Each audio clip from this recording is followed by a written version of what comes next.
کلام کو ہم جلال دیتے ہیں کہ وہ یا جو یہ چیزیں آپ پر ظاہر کر رہے ہیں. اگر کسی کو اعتراض ہے کسی آیت پر تو میں ضرور آپ سے یہ عرض کروں گا کہ آپ مجھ سے پوچھیں کہ جی یہاں تو یہ آپ نے بولا ہے اور یہاں تو یہ لکھا ہوا ہے.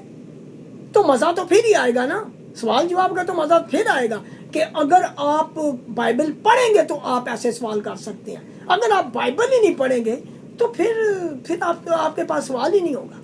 تو یہ سوال بیٹی نے بہت اچھا کیا. میں بیٹی سے بات کرنا چاہتا ہوں کہ کدھر ہے ابھی رما, کدھر ہے؟ آگے آ جا.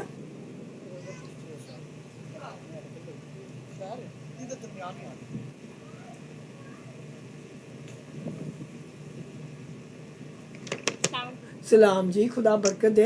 بھائی بہت اچھا سوال کیا آپ نے, لیکن یہ آپ نے سوال کہاں سے سیکھا ہے, کہاں سے پتہ کیا آپ نے؟ یہ اسی میں لکھا ہوا تھا تو میں آیا کہ کیسے ہو سکتا ہے.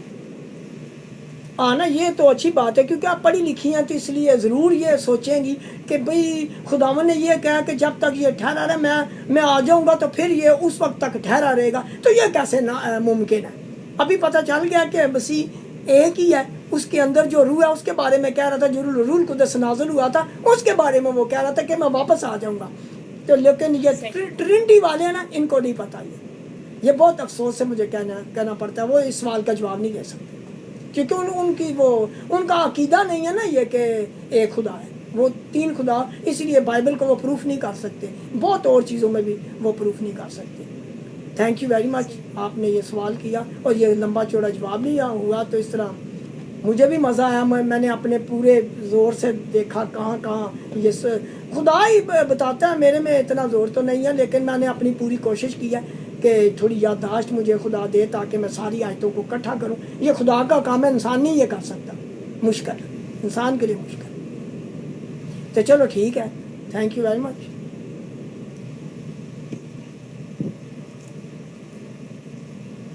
اگر کوئی سمجھنے کے لیے کسی کے پاس سوال ہے تو ایک اور سوال کیا جائے گا, اس کے بعد پھر ہم دعا کریں گے تاکہ آپ کا ٹائم کلام کے بارے میں پورا ہو جائے. جو بائبل پڑھتا ہوں اس کے پاس ہی سوال ہوں گے. سلام جی. کرسٹوفر تو مجھے پتا تھا اس کے پاس سوال ضرور ہوگا. اچھا جی انکل. اچھا انکل, میرا سوال ہے امثال 29 باب. امثال 29 باب. اچھا آیت کیا ہے انکل؟ 18 آیت. اچھا او یار ٹھیک ہے. تو کیا پوچھنا چاہتے ہیں آپ؟ پڑھیں نا, آپ پڑھیں. یہ جہاں رویا نہیں وہاں لوگ بے قید ہو جاتے ہیں, لیکن شریعت پر عمل کرنے والا مبارک ہے. سر یہاں پر رویا کی بات آ رہی ہے کہ سر یہ کس رویا کی بات آ رہی ہے؟ حالانکہ یہ پرانے نامے میں ریٹن ہے. یہاں پر رویا کی نعمت ہر کسی کے پاس نہیں ہوتی تھی, کیونکہ پروفٹس کو تو اسپیشلی انوائٹ کیا جاتا تھا خدا کی طرف سے. جس طرح آج کل ہو رہا ہے کہ خدا بہت سارے لوگوں کو پاک روح دے رہا ہے اور اس کے ساتھ یہ نعمت بھی دے رہا ہے.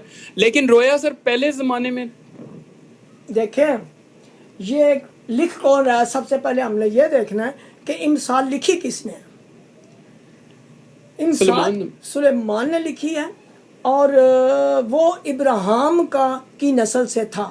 ٹھیک ہے, تو ابراہیم رویا دیکھتا تھا, اسحاق رویا دیکھتا تھا, اور اس کے بعد یعقوب رویا دیکھتا تھا, اس کے بعد یوسف رویا دیکھتا تھا, اس کے بعد داؤد رویا دیکھتا تھا, اس کے بعد سلیمان خود بھی رویا دیکھتا تھا. اور یہ جو رویا شروع سے آ رہی ہے, سلیمان نے یہ لکھنے کی کوشش, بلکہ صحیح لکھا ہے کہ جہاں رویا نہیں ہے وہاں لوگ بے قید کا کیا مطلب ہے. سب سے پہلے ہمیں دیکھنا پڑے گا کہ بے قید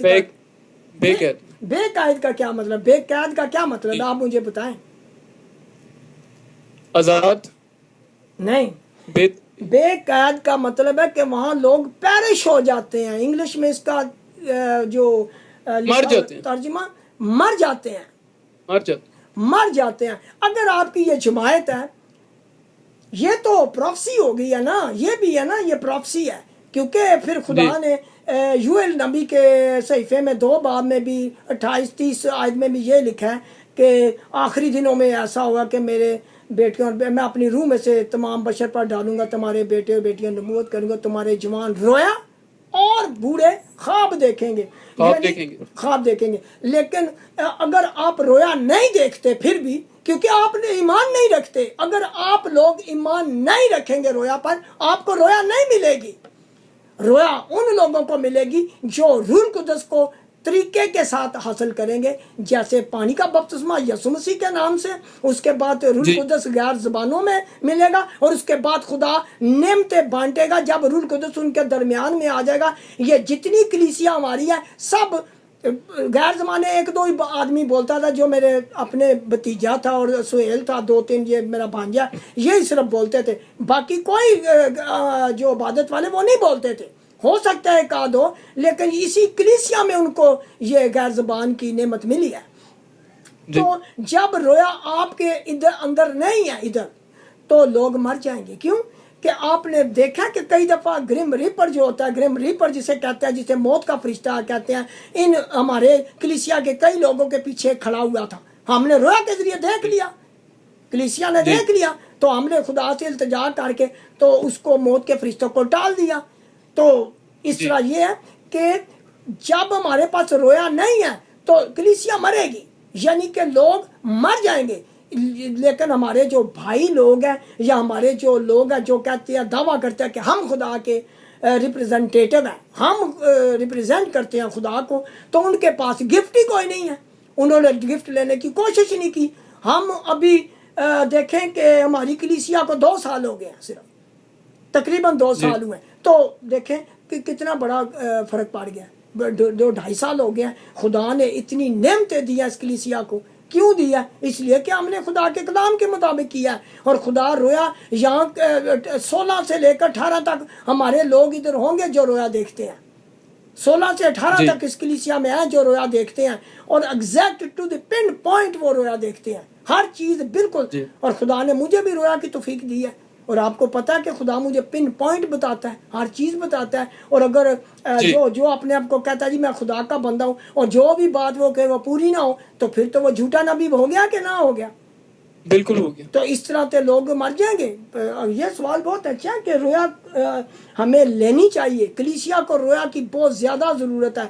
رویا کے متعلق اگر آپ کلام سنیں گے تو آپ حیران رہ جائیں گے۔ اگر آپ کو میں رویا کے متعلق جب کلام دوں گا، شاگردوں کو دیا ایک دفعہ، میرا خیال ہے دیا یا نہیں دیا؟ دیا ہوا انکل تب میں نہیں تھا۔ یہ جنسس سے شروع ہوتا ہے، یعنی کہ پیدائش سے شروع کر کے مکاشفے تک اتنی رویا کے بارے میں کلام ہے کہ آپ حیران رہ جائیں گے، حیران رہ جائیں گے کہ یار یہ تو پوری بائبل ہی رویا کے متعلق ہے، سارا کلام ہی خدا نے رویا کے وسیلے سے نبیوں کو دیا ہے اور عام شخصوں کو بھی دیا ہے۔ اموس جو نبی ہے، اموس جسے کہتے ہیں، وہ کیا کہتا ہے؟ میں تو نبی نہیں ہوں، میں تو گولر کا بٹورنے والا ہوں، مجھے نبی نہ کہو۔ وہ ڈرتا تھا، وہ عام آدمی تھا، وہ نبی خدا نے اس کو بنا دیا۔ اس طرح اور بھی کئی نبی تھے جو ایسے نارمل تھے۔ داؤد کے بارے میں کیا کہہ سکتے ہیں کہ وہ تو بھیڑ بکریوں کو چرانے والا تھا، وہ انہیں چراتا تھا، تو اسے خدا نے کہا، بھیڑ سالہ سے خدا نے کہا میں نے تجھے اٹھا لیا۔ وہ نبی تو نہیں تھا نا، لیکن خدا نے اسے بلندیوں پر لے گیا۔ کیوں بلندیوں پر لے گیا؟ کیونکہ وہ خدا کے دل کے موافق اس کو ملا تھا داؤد۔ بالکل کیا تھا اس میں، کیا چیزیں تھی جو داؤد میں تھی کہ وہ خدا کے دل کے مطابق بن گیا؟ وہ اس لیے کہ وہ رحم دل تھا، وہ پیار کرتا تھا، اپنے گلہ کی حفاظت کرتا تھا۔ اس نے کیا کیا تھا؟ ریچھ سے اور شیر سے بھی لڑائی کی اپنے گلے کو بچانے کے لیے۔ اپنے چھوٹے سے بچڑے یا چھوٹا سا وہ کیا ہوتا ہے لیم یا کوئی لے جاتا تھا، تو اس کو بچانے کے لیے داؤد ان سے موت سے ٹکر لیتا تھا۔ اس میں رحم تھا، پیار تھا، اور اس کے علاوہ وہ جب گناہ کرتا تھا تو روتا تھا، تو معافیاں مانگتا تھا، تو ترلے کرتا تھا اور ناچتا تھا۔ داؤد بے حیا بن جاتا تھا، یعنی کہ وہ یہ نہیں کرتا تھا کہ مجھے شرم آئے گی جی، لوگ مجھے دیکھیں گے، میں تو بادشاہ ہوں، میں یہ۔ وہ اسٹریٹ میں ناچتا تھا۔ اور اس کی بیوی میکل نے کیا کہا کہ یہ بانکا بے حیاؤں کی طرح یہ ناچ رہا ہے۔ تو خدا نے کیا کیا؟ پھر میکل کو سٹرک کیا، تو اس کو بانج کر دیا کہ یہ تو میرا بندہ میرے لیے ناچ رہا ہے، تو کون ہے؟ وہ حالانکہ شہزادی تھی، ملکہ تھی، لیکن خدا ایسے نہیں، خدا جو ہے وہ پیور ہارٹ کو مانگتا ہے، خدا صاف دل کو مانگتا ہے. وہ یہ نہیں دیکھتا کہ ہم استادیاں کرتے پھریں. استادی جو کرتا ہے وہ مار کھاتا ہے. استادی کا مطلب اوپر سے کچھ اور ہوتا ہے، اندر سے کچھ اور ہوتا ہے. یہ اس لیے میں کلام میں بتا رہا ہوں کہ جو شاگرد ہیں خداوند یسوع مسیح کے، وہ سنتے ہوئے اپنے دلوں کو چینج کریں. اگر کچھ ہمارے دل میں ایسی چیزیں ہیں تو ان کو ترک کریں، کیونکہ آپ خدا کے دل کے مطابق اس وقت تک نہیں بن سکتے جب تک آپ معصوم نہیں بنیں گے، بروں کی طرح معصوم نہیں بنیں گے. مسیح معصوم بن گیا تھا، یہ وہ بادشاہوں کا بادشاہ اور خداوندوں کا خدا تھا.